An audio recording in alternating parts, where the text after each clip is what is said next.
नमस्कार दोस्तों, स्वागत है आप सबका आपके अपने चैनल स्टडी विद एचपी स्वामी पर, जहां पर आपको हर दिन हाई कोर्ट, एसएससी इत्यादि विभागों हेतु डिक्टेशन समय पर उपलब्ध करवाया जाता है। दोस्तों, आज का यह डिक्टेशन 80 शब्द प्रति मिनट रहेगा, जो स्टार्ट होगा 5 सेकंड बाद।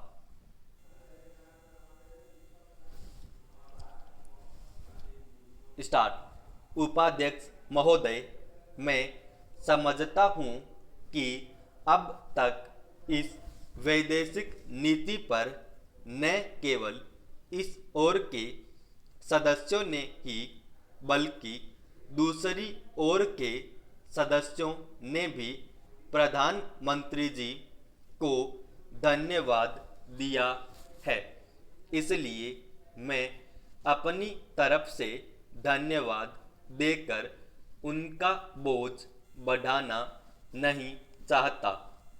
इसमें कोई संदेह नहीं कि इस सदन के सभी सदस्य, चाहे वे किसी भी पार्टी से संबंध रखते हों, इस बात से पूरे सहमत हैं कि हमारी विदेशी नीति ने संसार में हमारा सिर ऊंचा उठा दिया है। हमने पंचशील के सिद्धांत को संसार के सामने रखा है। यदि हम उसके आधारभूत सिद्धांत पर दृष्टिपात करें तो हमको पता चलता है कि हमने संसार में एक जो सबसे बड़ा काम किया है वह यह है कि हमने तनाव को कम करने का प्रयत्न किया है। जिस समय हमने नई नई स्वतंत्रता प्राप्त की तो हमारे सामने बहुत से प्रश्न थे।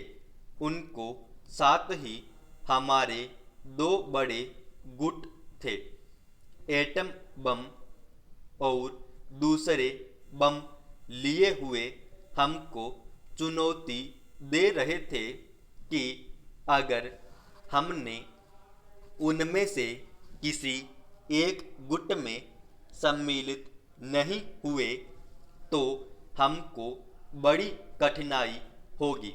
उस समय भी हमारे प्रधानमंत्री ने हमारे देश की वैदेशिक नीति को इसी स्तर पर रखा, जिसके कारण आज हम संसार में अपना सिर ऊंचा उठा सकते हैं।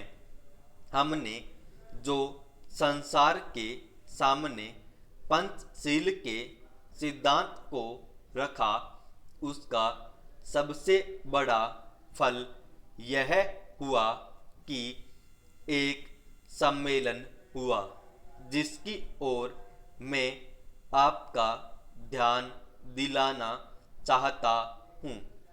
इस सम्मेलन में बड़े उत्साह के साथ संसार के राष्ट्रों ने, जो कि एशिया और अफ्रीका से संबंध रखते थे, यह घोषणा की कि हम संसार में तनाव कम करना चाहते हैं और साथ ही हम यह चाहते हैं कि संसार में जो विभिन्न सामाजिक और आर्थिक नीतियां हैं वे साथ साथ चल सकें।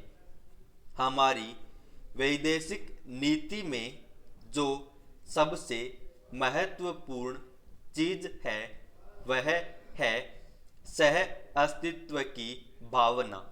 उसी भावना के फलस्वरूप हम देखते हैं कि आज कोरिया का युद्ध नहीं हुआ, जो कि एक तीसरे विश्व युद्ध के रूप में परिवर्तित हो सकता है। हमारी इस नीति के कारण हमारे अमेरिकी मित्र हमसे कुछ अप्रसन्न भी हो गए, लेकिन यदि हम ऐसा न करते तो आज संसार को तीसरा युद्ध देखना पड़ता। मैं बहुत ज़्यादा समय नहीं लूँगा, थोड़ा ही लूँगा। उपाध्यक्ष महोदय, मैं निवेदन कर रहा था कि जब कोई प्रश्न उठाएं तो यह देखें कि हम इसमें से कहाँ तक बढ़ा सकते हैं। किसी चीज़ का मूल्य क्या हो, महंगी पड़े या सस्ती पड़े, इसको हमें विशेष नहीं देखना है। गांधी जी ने कितनी ही बार हम लोगों को यह बात समझाई कि मूल्य किसी चीज़ का रुपए पैसे में क्या है, यह कोई महत्व की बात नहीं है। आप जानते होंगे कि एक वस्तु जो कि हमारे देश में बहुत सस्ती मिलती है, वही वस्तु हमारे देश में महंगी मिलती है। इतना निवेदन करने के बाद अब मैं श्रम विभाग की जो रिपोर्ट है उनकी एक मद की ओर तुरंत आ जाता हूँ। जैसा कि पहले मैंने कहा, मैं समझता हूँ कि हमारे इस श्रम विभाग का महत्व दिन प्रतिदिन बढ़ेगा। बहुत से प्रश्न हैं जिनकी तरफ आपका ध्यान भी नहीं है। उन प्रश्नों को आपको लेना पड़ेगा। आज आपका श्रम विभाग अधिकतर औद्योगिक श्रमिकों की ओर ध्यान दे रहा है। अभी हमारे माननीय सदस्य ने जो खेतीहर मजदूरों की दशा सुधारने की ओर भी आपका ध्यान दिलाया था और बतलाया था कि आज उनकी कैसी खराब हालत हो रही है।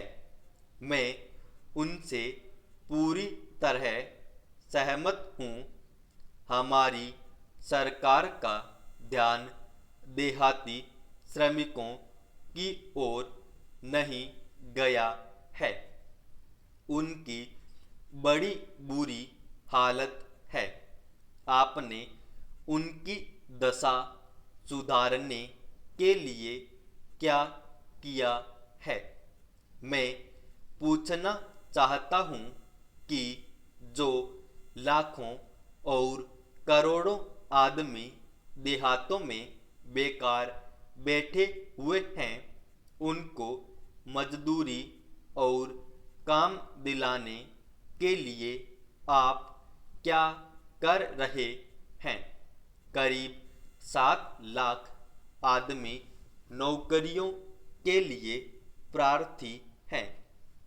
जैसा कि रिपोर्ट में लिखा है, इनके अतिरिक्त कितने ही लाखों और करोड़ों आदमी देहातों में बेकार बैठे हुए हैं और कितने ही आधी बेकारी की हालत में हैं और श्रम विभाग उन बेकारों को आधी बेकारी वालों की संख्या पता लगाने में असमर्थ है। उनकी संख्या हमको कहीं नहीं मिलती है। मेरा निवेदन यह है कि हमारे देश में बेकारी बहुत अधिक है। जितना अधिक हम बेकारी को दूर कर सके उतना ही अधिक हम अपने देश और समाज को सुखी बनाएंगे। इस कार्य में आपका और आपके विभाग का दायित्व बहुत अधिक है। जो भी नया काम आरंभ होता है उसका दायित्व श्रम विभाग पर रहता है। धन जनता की भलाई के लिए खर्च होना चाहिए। समाप्त।